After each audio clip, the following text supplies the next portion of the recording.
In December 2021, I published a video about how I like to put away and set up games. We got the bag of bags that I still have not used and everything else.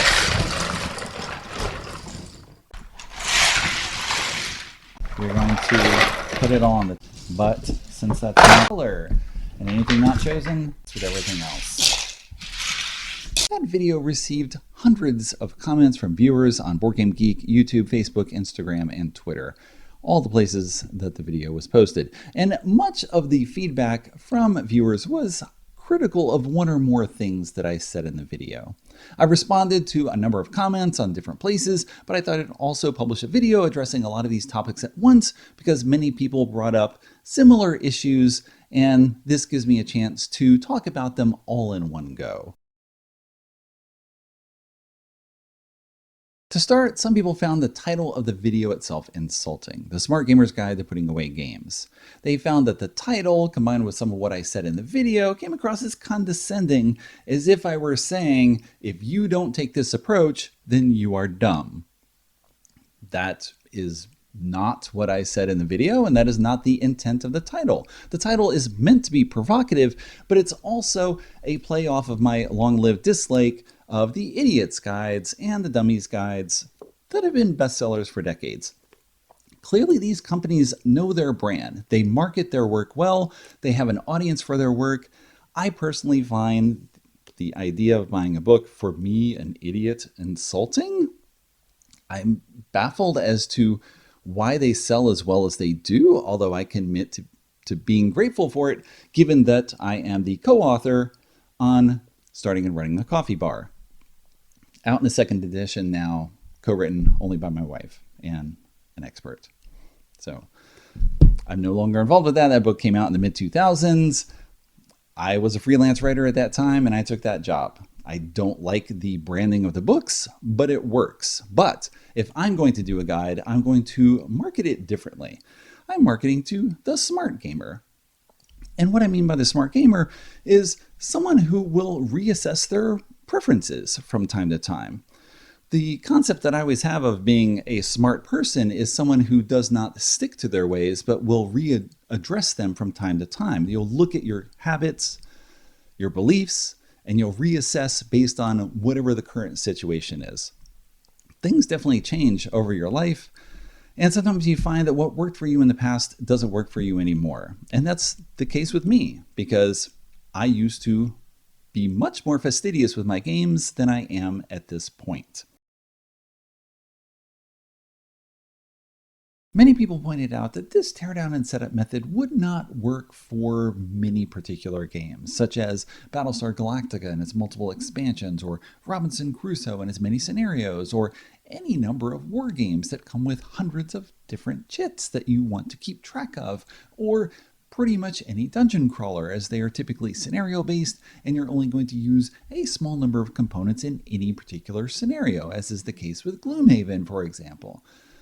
But I name Gloomhaven, I call it out in particular as a game for which my method would not work. Admittedly, I might find it easier to use a system like this because I tend to play Euro games and streamlined designs that don't have hundreds of different types of components and are games that would really benefit from some sort of organization. This system is probably not going to be useful for you for Gloomhaven, for example. I was particularly talking about Euros with a relatively small number of pieces where things are generally easy to keep track of as you're pulling them out of the box and as you're dividing them up among different players. You're going to use all the game pieces at one time. And so everything comes out of the box, everything goes back into the box. Now, some people mention as well that in certain games, you sort the pieces as you're playing, and they often end up already divided. So why would you not just bag them up? And yeah, that would make perfect sense. I can imagine for a game like a Qwirkle, where everyone kind of has their own pieces and their own farm, you could bag up everyone's pieces individually. But for the tiles that make up the houses, all the animals, things like that, you just put them all on a big pile and sweep them in, because people are just going to pick out things as they need them during the game as you upgrade your house or as you acquire certain animals. But you can have all your own stuff bagged up. There's different levels of sorting that take place here. I showed off Free Ride, for example, where at the end of the game, everything ends up mixed together on the board. Just sweep it all in the box, and you can easily pick out your pieces at the start of the setup for the next game, and you don't even need all of your pieces at that time. You need your engine, your hammer, a few arches, and then you can pull other arches out as needed. You're not going to lose them because they're all just on the table. And that's the case with most of the games I showed and most of the games that I use this system with. It's not applicable to every game, but it is probably applicable to more games than you might think. Many people thought I was joking when I named Qwirkle as an example of a game that I would take the time to pack away neatly at the end of play. I said, really, of all the games that you could possibly name, you pick one that comes with a draw bag, that holds all of the tiles, that you can just sweep all the tiles into at the end of play and then use during the next game to draw tiles from? This is the game you use as an example? And yes, this is the game. I use this as an example. I have never used this draw bag. Well, I've used it once. I'll talk about it in a moment. But no, I just keep it crisply folded. I put it aside. I don't know why I don't throw it out. I know why I don't throw it out, because when I put it in the box and then put the lid back on, it holds everything tight and keeps everything in place. So the tiles are all neatly stacked. I open the box. I flip it upside down, spend 30 seconds to spread the tiles out on the table, and we're good to go. So this is how I've been doing it since 2007. And as I mentioned earlier, sometimes you get in habits. Okay, I said, fine, I will try playing with the draw bag. And I did, and I did not like it. And there are multiple reasons why. The main one is that at the end of your turn, you're drawing new tiles. You have to reach into the bag. Often you're drawing, 3 tiles at a time, and you kind of have to cup them in this way to try to keep them hidden from the other players. And then put them in the lap, and I sort them out, and then I put them out on the table. And it's just a lot of fumbling around time where I'm just working with the bits rather than actually focusing on the game and looking at my opponent. And my opponent in Qwirkle is primarily my wife. And I like looking at my wife. So I kind of prefer my way, where the tiles are face down. I just grab 3, slide them over, tilt them up, done. That's it. There's no work to it. It's less fumbling around than drawing from the bag each time and then trying to make sure that I don't reveal anything. Also, my wife's drawing from the bag, and I kind of have to avert my eyes because I am very good at just spotting any information revealed. I'm not trying to, but my eyes just like make a beeline. It's supposed to be all black. You don't see anything, but there's a hint of green. Oh, I will look over and see it. Also, the bag kept falling over, and then you'd see tiles come out there, and I'd look over and it'd be like, oh, it's a blue square and it's an orange diamond. And now I know that those are in the bag and they're not in my wife's hands. And I stand it back up again. I didn't like not being able to see clearly how many tiles remained. So you'd have to feel the bag and say, okay, it's probably a few more turns and a few more. There's down to 3. So part of Qwirkle as well, I don't know if you play this way, but try to shape your end hand a bit. You worry about the timing of how you're going to get rid of the blocks. Try to get that 6-point bonus, assuming it matters and things are close in the game. So you're shaping your hands a little, and you're worrying about how many tiles are left and what you could be drawing. I don't want to play 3 and draw 3 and empty it out, and then my opponent will have the first shot at trying to empty her hand, depending on whatever random things I got. So there's just a little bit of endgame play, and having to feel the bag to see how many tiles are left, that's just another little thing that I don't want to do. I can look over and I can see all the tiles, and I can make judgments on the pace of everything. So I tried it as suggested, and I did not like it. So I'm going to continue my way, where everything is packed in here neatly. And I just flip it face down, lift up the lid, and go. Now, funny thing, the one time that I tried to use a bag, I actually dropped a tile while putting them all in the bag. And I didn't notice until I was putting the tiles away my way, where I put them all in the box and everything fits exactly, and there was a hole left. And then I realized, looking around everywhere, that there was a tile that had fallen off and bounced off the chair and sort of slid under the dresser just a little bit. And so the one time that I lose a component was trying to bag it. Okay, there's an example here. Maybe bagging is not for everyone. It's not for me, apparently, because it didn't work in this case. So I gave it a try. And so this is part of what I'm talking about, is just trying different things. And maybe you'll see that it won't work for you, but maybe in some cases it will. Some people ask whether I apply the same organizational principle to other aspects of my life. Do I bring home bags of groceries from the supermarket and just put them on the counter and leave them there until I need them? Do I leave the dishes in the dishwasher and just pull out things as I need them? I mean, you could die at any time, Eric, so why bother putting things away? I realize, of course, they're trying to be funny and throw my words back at me and show me how absurd my particular game storage method is, but what works in one aspect of your life is not what you do in every aspect of your life, and that is true for everyone everywhere. You are going to apply different levels of order to chaos on every different thing that you do, and what works in one situation doesn't work for another, and it's not going to work necessarily for a different person. So in our kitchen, for example, we have all the spices in one drawer. And whenever we need something, you pull open the drawer and there they all are. They're not organized within the drawer, although I try to put them back so the labels are visible because I'm not good at identifying spices. So I need to see the name in order to know that I'm picking the right thing. But other than that, they're not organized in any particular way. But I know where to go to get the spices. Similar to how if I want to play a game, I know all the components are inside that box and I can find it. And I can generally remember where the games are because I can remember the sizes of the box and I organize things by size and so on.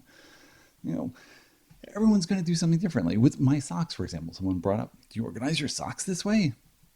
And actually, yes, I do, because what I do is I buy 20 pairs of the same type of sock, wash them, throw them all in there. I can pull out any two socks. They match. Great. That is just what I've adapted over time as a sock organization system, because I don't care about what socks I wear. So I just buy the same thing and it makes it easy for myself.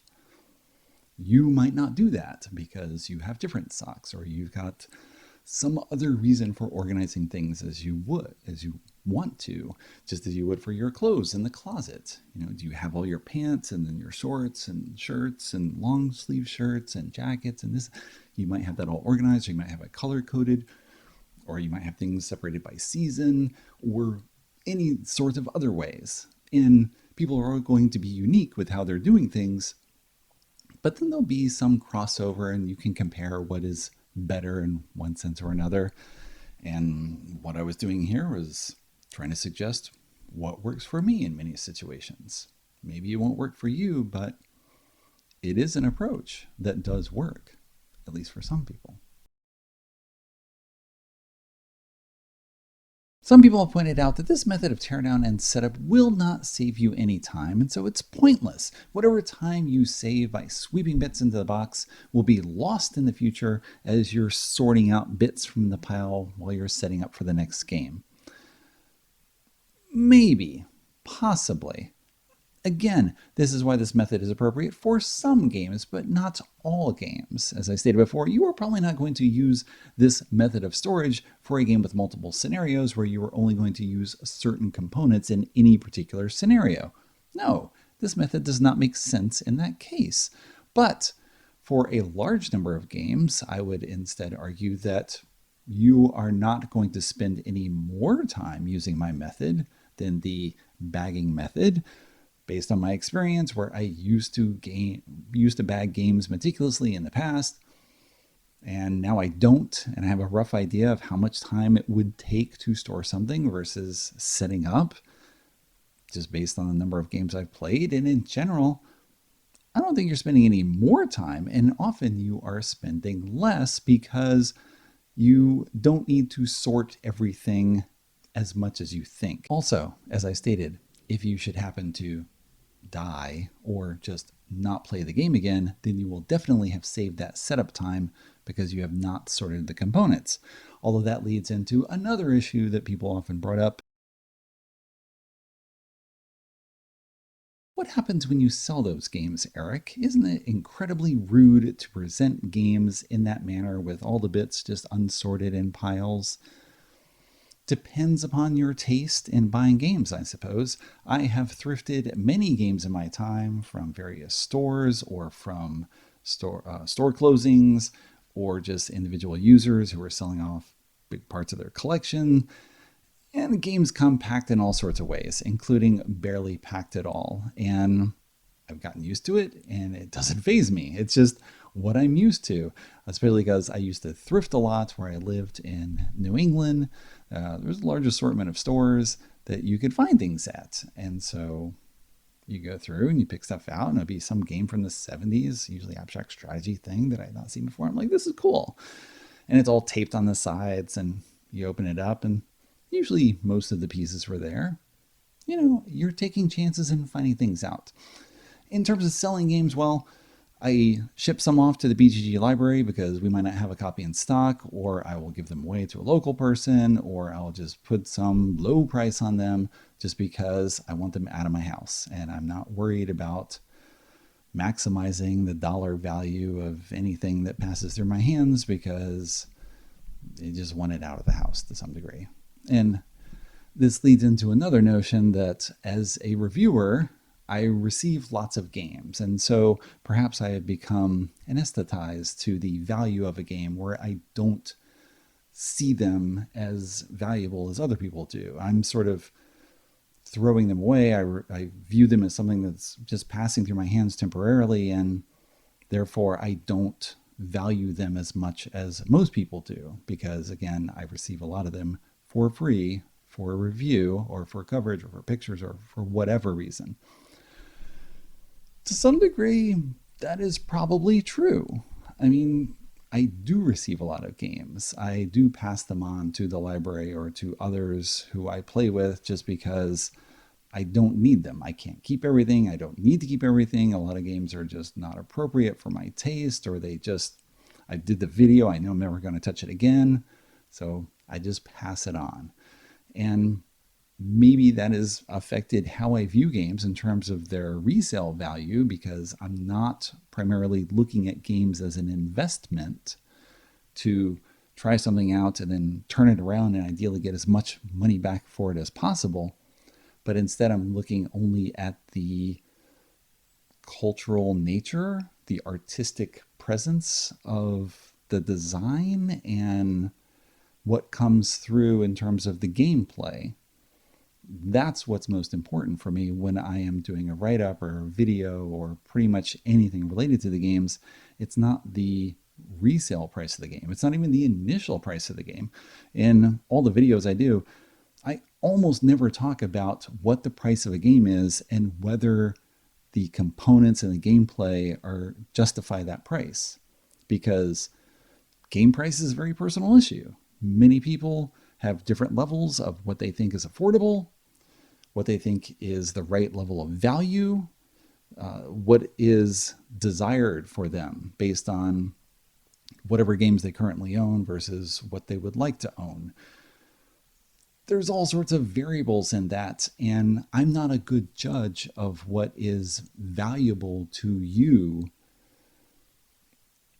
And so I almost never address the component versus price issue. And similarly, I don't think about games in terms of their resale value because that's not how I write about games. My interest in games is mostly in introducing people to stuff that they will enjoy, whether or not I'm going to enjoy it. Many people felt that I was disrespectful of the games featured in the video, that I did not show care and appreciation for the work of the designer and the artist and the publisher for the game produced. And I can understand this perspective because for many decades, I was right alongside you. I would have felt exactly the same way. Like many people, I collected comics in my youth, and I was told to bag comics to protect them and ensure that they stay in good condition, and so I did. And if the comic were valuable enough in terms of its resale value, then I would board it as well to ensure that it would not get damaged, even though it often would not leave my shelf after I read it initially, or I'd pull it out again very carefully and read it again. But nevertheless, in the bag, in the board, everything's safe, right? I have my Star Slayer #5, which is the first appearance of Gru the Wanderer. Treasured book for me just because I love Gru so much. So therefore, protect it. I have Paradox #1, which is not valuable at all except in sentimental value because I love the work of Brendan McCarthy. I've even bought original art from him because I love it so much. Everything safely tucked away. This sort of care extended to my books as well. So I have my Elric of Melniboné collection, which, if you look on the side, probably looks unread. They look largely untouched, even though these books are over 3 decades old, probably close to 4. And that's mostly because I would read my books with extra care, trying to open them as little as possible to take no chance of breaking the spine in any way, and handle them with care and read them only in certain locations. And then when I would finish the book, I would put it down and put other books on top of it to squash it flat to make it look unread and untouched. It was perfect. And I did this for so many things in my youth, and I worried about stuff all the time. And if I damaged anything, I felt it. I felt that I had done something wrong. And I spent a lot of time thinking about things and trying to care for them. And I'd buy new books if I saw them in the thrift store that were in better condition than what I had, so I could just upgrade on my shelf and everything could look even more untouched and perfect. I understand that completely. But my attitude has definitely changed over time. I'm 53 now. I have a lot of things that I thought I would have forever, and I wanted to preserve them as well as possible.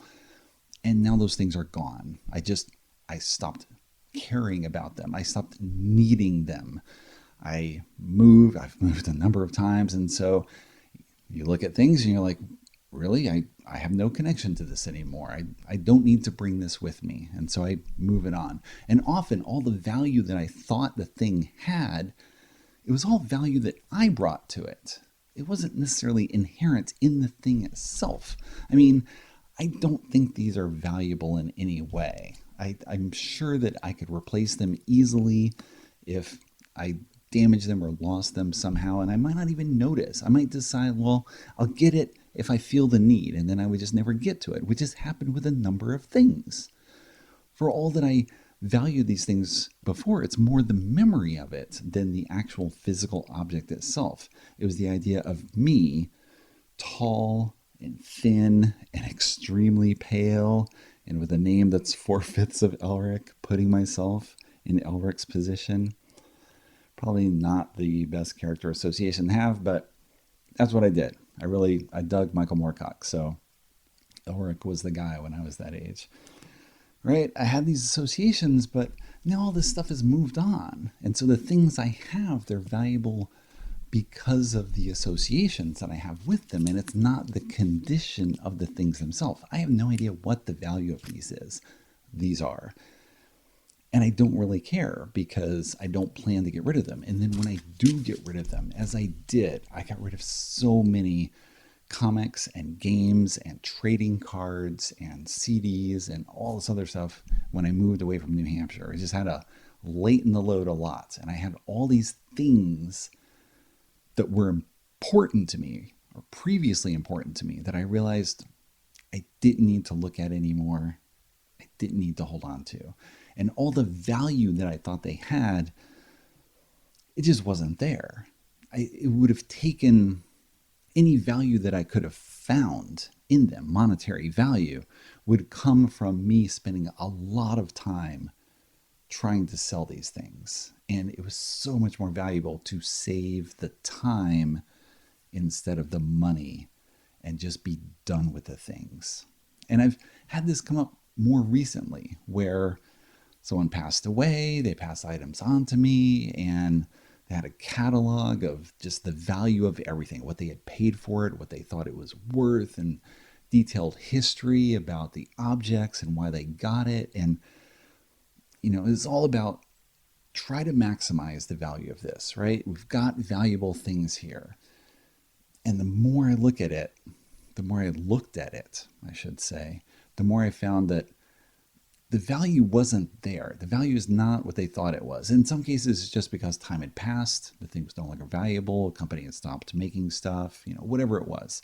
Or it has value, but for a very tiny audience. And to maximize the value of that thing, I would have to put in a lot of work. And I don't want a second job as an eBay seller where I have to pack things and ship them. I've done some of that in the past, and it's just not what I'm looking for. And so all the value that these objects had, it was this ephemeral value. It was important because it was important to the person who owned it. And the real treasure I have is the binder with all those notes about all those objects, because that is way more important. It's the personal history embedded in that binder. And the objects themselves, for the most part, just gave it all away. Gave it to friends, family members, other people, just strangers, just gave it away. So hopefully other people will find the value in these things and treasure them to some degree, even partly as much as the original owner. It was far better to just let stuff go and be done with it. Now, another thing that has cemented my feeling along these lines is when I moved to my new house in 2019, and I rediscovered some comics that I had forgotten about that have a lot of history in them. Now, I don't know if you recognize this book, Walt Disney Comics and Stories, number 31, as the previous owner helpfully wrote in marker on the comic. This is the first appearance of Carl Barks' art for Donald Duck. It's a pretty valuable book in near mint condition. Thousands of dollars, even a rough copy might be a few hundred. I don't even know what this thing would be worth. Let me show you in detail. As you can see by the note on the cover, the previous owner cared about the historical value of this book, noting that all duck art is by Carl Barks. Okay, great. They cared about the condition of the comic, but in a very interesting way, because apparently they did not like frayed edges, and they trimmed the edges with scissors or some sort of knife, and then put tape around them to ensure that the edges would not fray again. That's hardly a near mint book there. You open it up and you find further notes with a number, and this is the first issue where no material is a reprint. Cool. Right? Hey, look at this. Art by Carl Barks, as noted by the owner of this comic. And you go through here, and a lot of pages are untouched. Oops, except for some personal notes from Bambi the film. All right. There's some other pages that have been trimmed. There's some electrical tape. I guess the page was tearing. I'm not sure of that. The tape's kind of in the middle of the page. It's bizarre. And I have 3 other books in the same condition that were part of the same collection, with things being taped and preserved and written on and cared for in a way that would probably not be appreciated by most comic collectors. There's notes on the cover about what's inside, just in case you forgot. Again, this cover is highly trimmed from what it should be. Ah, man, Carl Barks is so great. I don't know if you guys have read his Duck Stories or Uncle Scrooge, all good stuff. Note, mailing address from someone in Champaign, Illinois. This book has a spine that's so destroyed, it's completely taped up, and then the owner took marker and sort of made a spine out of it. It's amazing flipping through this. There you go. Notes on the back about an RKO radio show about Song of the South. Yeah, there you go. Look at these books like you will never find anywhere else. Finding these books brought me back to the past because I managed a comic store from 1987 to 1990, Ironbit Comics in Poughkeepsie, New York, and this family brought in a long box sometime during that period. It was about 2/3 full, so about 200 comics in it, where the family's father had died and they had all these comics that were part of his collection, and they didn't know what to do with them. They assumed there was some value to them. Do we want to make an offer to buy them? And we looked them over and we're just like, we don't even know how to judge the value of these things. There was an issue of Xmas comics, something again from the 40s, almost everything was early to mid 40s, where every single page had been fully taped. So the book was immensely fat. And then the owner had taken a dowel and taped the dowel around the book to make a spine because it was so swollen, like this old tome from Dungeons and Dragons. It was weird to look at. And there was an All-Star 8 first appearance of Wonder Woman, but those pages were missing. And instead, the owner had taken a reprint of that story from some DC Comics issued in the 60s and taped it into the book, writing on the top, first appearance of Wonder Woman. So the valuable pages were gone, but the owner had recreated the book to make it how he remembered. There were some books that were actually in pretty good condition. There was a Leading Comics 1 that was wrapped in wax paper, and wax paper is really good for preserving comics. It's not like these things. I should definitely take these out of the plastic because they've already been in here for decades. But wax paper is much better. The problem is that the owner had stapled the wax paper onto the front and back cover. So it's a near mint book with staple holes all over the place. It was an astounding collection. And my boss just let me keep these because he knew how much I loved Carl Barks. And he kept some for himself. And we had some Golden Age collectors in our store. We're just like, what is this? This is madness. But what's kind of amazing is these books are really, for the monetary value they have, that's, not much at all. But the personal value, clearly this guy loved his comics to death and spent a lot of time with them and researched them and took notes on them and cared for them and wanted them to be preserved as well as possible, even though for everyone else he was destroying them. But for him, they had value.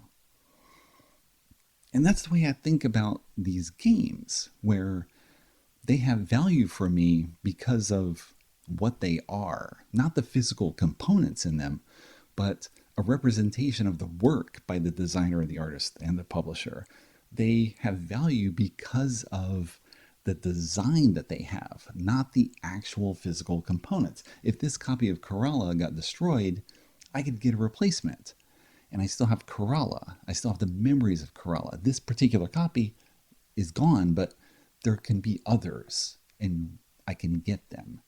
And the value of the game is not the value of the physical components, but the value of the memories and the experience created by the game. And that's what I've come to feel now with much more of what I own, right? All this stuff and my Elrics and all these other things that I've still been carrying around with me forever.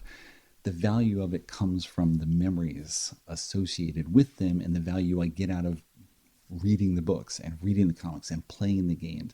And I don't intentionally go out of my way to destroy something, but I have learned over time that for the most part, things hold up pretty well. And I don't have to worry about, I don't have to fill my head with thoughts all the time about being precious about everything and really careful, because they hold up and they're not damaged the way that I thought they would be damaged years and years ago when I cared for everything and just fretted over it so much more.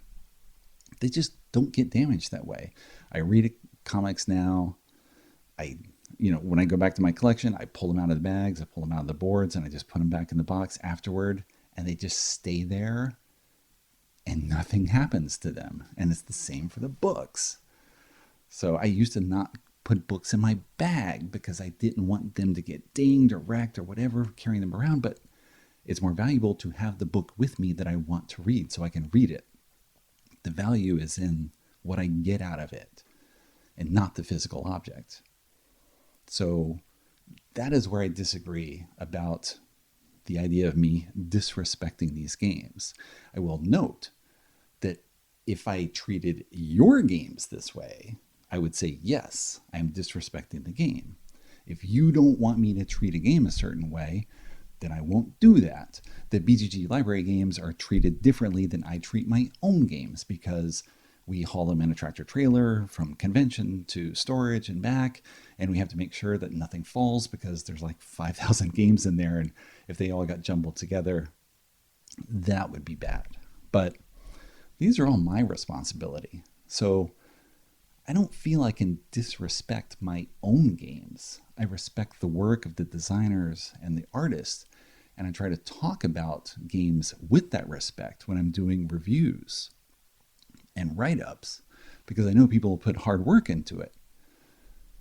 But that doesn't mean I have to treat the game as a precious object that can't be handled and that can't take somewhere, because ideally it's going to be played. And things are not going to get damaged sitting on my shelf like this. I think it's fine. And when I visit you and I play your game, I'll ask, what do you want me to do with this game? And if you say back it up, I back it up, because it's what you want and what you care about. And ideally, there's an understanding that we all have our own system of care for what we have and what we believe and who we are on a larger scale. And yeah, that carries through how we interact with things. That's what I was trying to express in my video, is I've learned over time that the value of these things, of these games, is much more the play value and not worrying about the care of every component, because, to say it once again, they'll be fine. It doesn't matter.